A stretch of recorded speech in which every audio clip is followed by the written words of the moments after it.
Yo, what is going on, guys? Jaeky here. Today I'm going to be going over my Wooting 60HE settings for Valorant. So first things first, what we're going to do is we're going to go over to Wootility.io. I will leave a link to this in the description below. On this webpage, you can check for software updates on your Wooting 60HE, and you can also change all of the settings for your keyboard. So once you're on this page, you're going to want to check for any updates. We're going to go down to settings and then go over to updates and make sure that you click check for updates. And as you can see, my Wooting 60HE is completely up to date.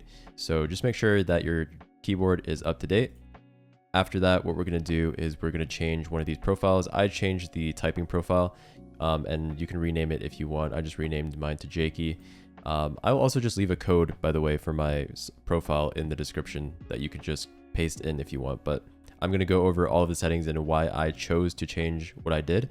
But if you guys just want like a quick link to my profile, I will have that in the description. So starting off, what I do is I completely disable all the RGB and I turn the brightness down to 0 on my keyboard. This is just because I prefer no RGB on my keyboard. I just prefer it that way. If you guys know, I modded my Wooting 60HE. I put it in a tofu redux case, and I also like just pretty much swapped out everything. I'll leave a link to that video of me modding it in the description if you're curious, but I just prefer the way it looks without RGB, so that's why I have it completely disabled on my keyboard. So moving on to the performance tab, this is pretty much where the bulk of your changes are going to happen. I set my base actuation point, so this is the actuation point for all my keys, to 1 millimeter, and then I changed some keys individually, which is a really nice thing that you can do on the Wooting, and it's why this keyboard is so great. You can change per key actuation, which is great.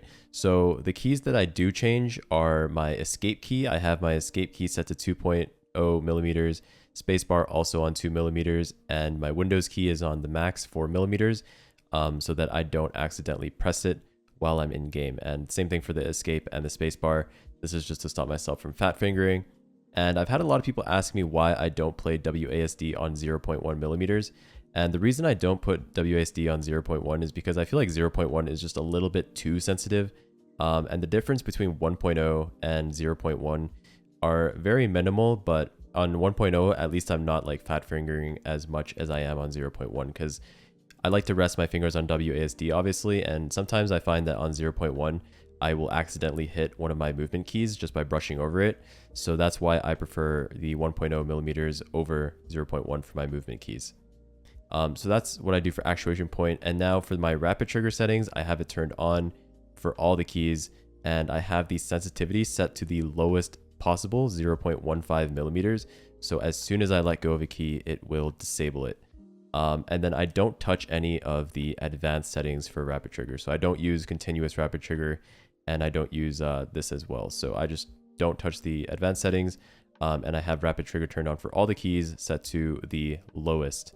And then tachyon mode, I obviously turn this on just for, you know, the most responsiveness from your keyboard. If you have issues with tachyon mode, like if you have issues with keys double tapping, then make sure you're using the stock cable that comes with the Wooting. And then second, try changing around the USB ports. I found that on some USB ports, tachyon mode would have issues, but I switched it over to a USB 3.0 and I haven't had any issues since. So if you're having issues with your Wooting, specifically with tachyon mode, then try changing the USB port that you're plugging your keyboard into. And of course, guys, make sure every time you change something, you click on the top right, save it to your keyboard. Make sure that you save it after you make a change. And then that's pretty much it. That's all I do. Everything else is pretty much default. I don't use any macros or anything crazy like that. And I don't like remap any keys. Everything is default except for obviously like the performance tab here. So yeah, one other thing I do is I go into the settings here and I go down to keyboard settings and I make sure I select no gamepad, because I don't use my keyboard as a gamepad. So I just click no gamepad, and that is pretty much all I do for my Wooting. So that's pretty much it, guys. Those are my Wooting 60HE settings for Valorant.